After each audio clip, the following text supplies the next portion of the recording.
Hello students, welcome back to our class, and today's class is for class 11th, subject business studies, and our topic is for today's class is joint Hindu family business. This topic belongs from your chapter forms of business organization. So come to the point, joint Hindu family business. This is the oldest form of business organization and a specific form of business organization which exist or which present only in India. So come to the topic. So joint Hindu family business is a specific form of business organization formed only in India, present only in India. It is one of the oldest forms of business organization in the country.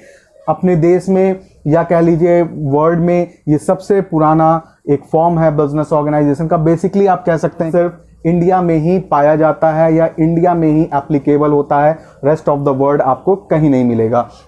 Next, it is also known as HUF, Hindu undivided family. इसको हम लोग Hindu undivided family HUF के नाम से भी जानते हैं.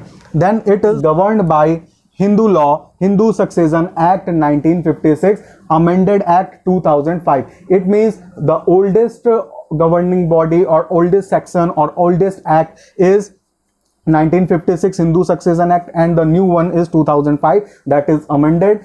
Some few points or some difficulties or some problems are just throw out from that act. So this is the governing body of our joint Hindu family business. So come to the next point. There are few key points of joint Hindu family business. कुछ थोड़े से key points हैं, हम उनको देखते हैं. तो there you see basically that कर्ता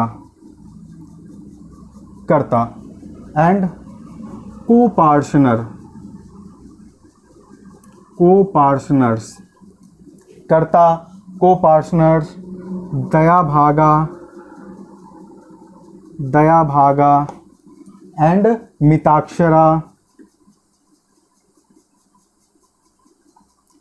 These are the key points. So what is basically karta?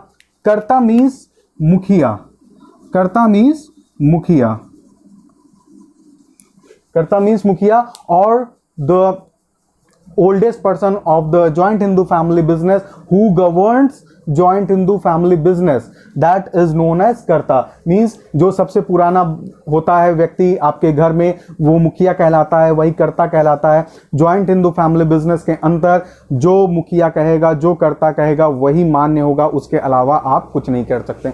Joint Hindu family business आपका कैसे फॉर्म होता है? इसको फॉर्म करने के लिए 2 मेंबर्स कम से कम चाहिए होते हैं जो कि मैरिड हों, और उसके बाद ये एंसेस्टर्स मीन्स कि this is come from ancestors property and that is means our grandfather और ग्रेट ग्रैंडफादर्स, उनसे जो हमारे एंसेस्ट्रल प्रॉपर्टीज़ आती हैं और बिजनेस आता है उसको हम लेट्स कंटिन्यू करते चले जाते हैं. तो that is a joint Hindu family business. So karta जो है आपका मुखिया होता है, जो आपके घर को, आपके मेन बिजनेस को ओन करता है.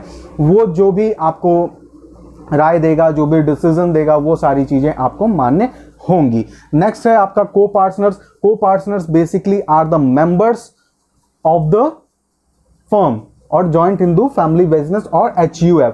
तो copartners are that the members of the firm or HUF who are the profit shares of the firm. And next, daya bhaga means this joint Hindu family business or HUF is divided in 2 schools or 2 types, that is known as daya bhaga and mitakshara. Daya bhaga is applicable in West Bengal and Assam. And mitakshara rests or all over India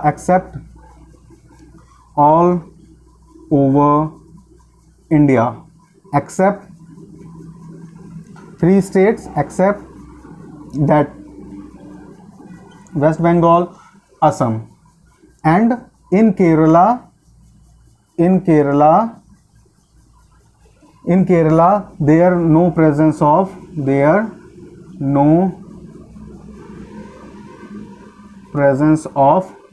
HUF.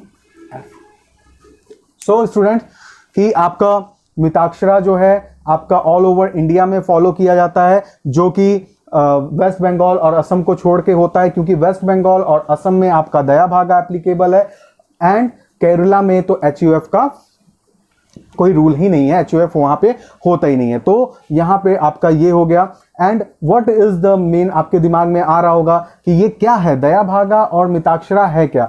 तो students, Dayabhaga is the type in this female and male both are members, both are copartners और both become a karta. Means कि दया भागा में females को भी opportunity दी जाती है, females को भी मेंबरशिप दी जाती है और उनको भी कर्ता बनाया जा सकता है। बट इन मिताक्षरा वैसा नहीं होता है, only male are dominant persons, male को ही आप दे सकते हैं जो आपका को पार्टनर्स मींस की मेंबरशिप है और कर्ता है, बाकी फीमेल्स को कुछ नहीं मिलता है। तो ये आपका दया भागा और मिताक्षरा है। And in this joint Hindu family business one thing is very important, that अगर कोई भी मेंबर आपका बर्थ लेता है तो वो आपका मेंबर बन जाता है, ही बिकम अ मेंबर। तो ये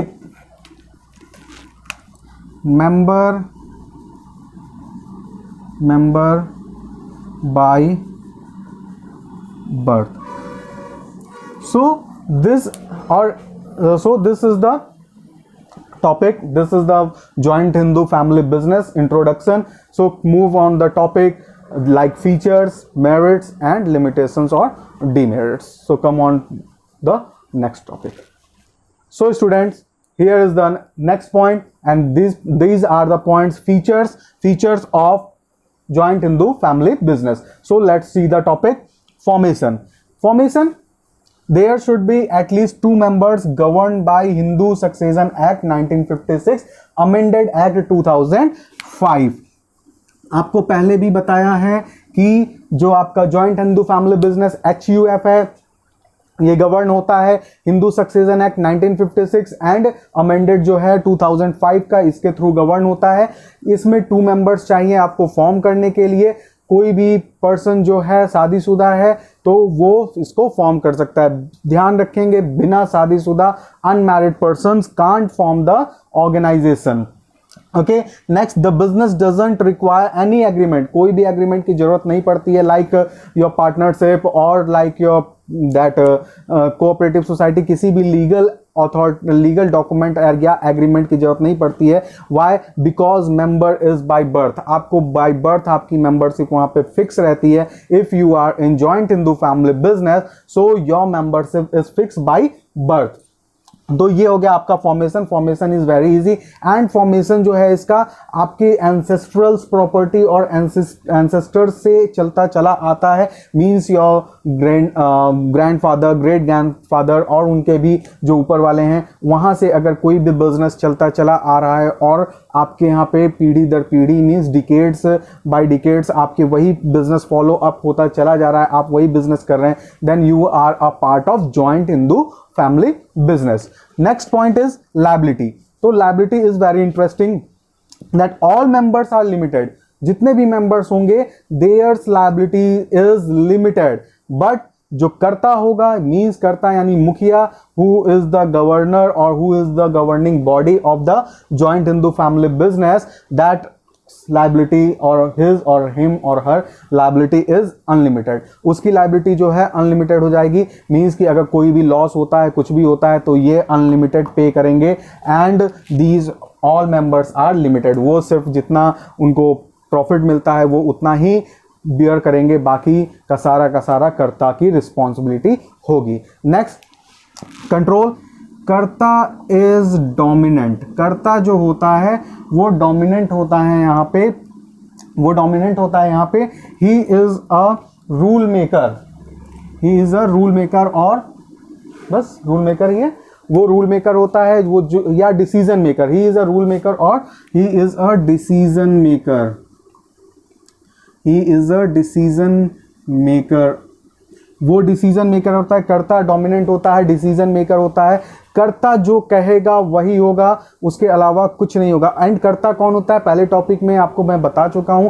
कर्ता is a main and oldest person of the family, जो सबसे पुराना मेंबर होगा आपके फैमिली का, ही is a karta of the joint Hindu family business. Next, continuity. तो students, the continuity is continuous, ये हमेशा चलता चला जाएगा, ये कंटिन्यू रहेगा।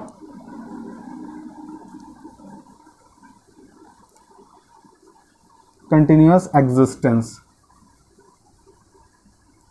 कंटिन्यूअस एग्जिस्टेंस आपका रहता है कंटिन्यूटी में, कंटिन्यूअस एग्जिस्टेंस आपका रहता है जॉइंट हिंदू फैमिली बिजनेस का, इफ उसके जो मेंबर्स हैं, if they are not think और they are not suppose to end that joint Hindu family business. अगर उसके जितने भी मेंबर्स हैं वो सपोज कर लेते हैं कि, या सोच लेते हैं कि हम अब उसको बिजनेस को बंद करेंगे, तो ही वो बिजनेस बंद होती है, अदरवाइज वो बिजनेस रन करती जाएगी एज इट इज। अगर कर्ता को कुछ हो जाता है, कर्ता रिटायर हो जाता है या एनीथिंग जो भी हो जाता है, तो उसके बाद जो नेक्स्ट पर्सन होगा हेड, जो नेक्स्ट उससे छोटा वाला होगा, वो आपका बन जाएगा कर्ता। तो कंटिन्यूअस प्रोसेस है, ये चलते रहता है as it is. Next is minor members. Minor members means हर किसी में भी आप देखेंगे तो आपको मेंबर बनने के लिए 18 ईयर्स चाहिए ही चाहिए होते हैं, but in this minor are member because by birth you are member, by birth आप जो हैं बाय बर्थ आप इसके मेंबर बन जाते हैं। जब आप बाय बर्थ इसके मेंबर बन जाते हैं तो minor are also the partner of the joint Hindu family business. This is a very important question. ये कहीं ना कहीं आपको ऑब्जेक्टिव टाइप में, एमसीक्यूज में या शॉर्ट क्वेश्चंस में, वेरी शॉर्ट क्वेश्चंस में आ सकता है कि who are in which organization or in which form of organization the minors are members. So that the answer is joint Hindu family business. So let's move to the next topic, that merits and demerits. So students, here are the merit of your joint Hindu family business. So let's see the topics. Effective control. What is the means of effective control? The effective control is because